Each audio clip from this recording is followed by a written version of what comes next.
Calcutta high court के फैसले पर सीएम योगी की प्रतिक्रिया सामने आई। उन्होंने कहा कि मुस्लिम आरक्षण पर फैसले का स्वागत करना चाहिए।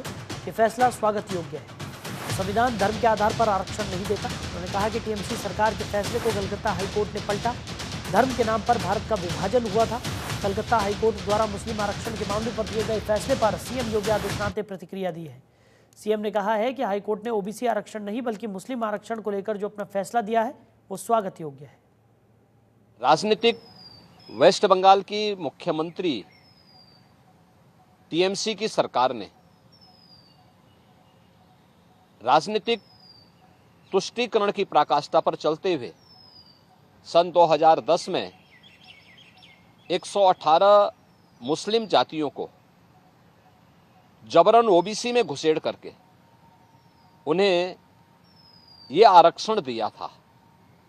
यानी 118 ये जातियां, इसका मतलब ओबीसी का हक जबरदस्ती हड़प रही थी। और इसी असंवैधानिक कृत्य पर माननीय उच्च न्यायालय कोलकाता ने टीएमसी गवर्नमेंट के फैसले को पलटा है और एक जोरदार तमाचा मारा है। यह सामाजिक और आर्थिक पिछड़ेपन को ध्यान में रखते हुए यह आरक्षण की व्यवस्था की गई थी। लेकिन धर्म के आधार पर आरक्षण की इजाजत भारत का संविधान कभी नहीं देता। और बाबा साहब भीमराव अंबेडकर ने इसके लिए बार बार देश को वार्न किया था कि धर्म के आधार पर भारत का विभाजन हुआ था।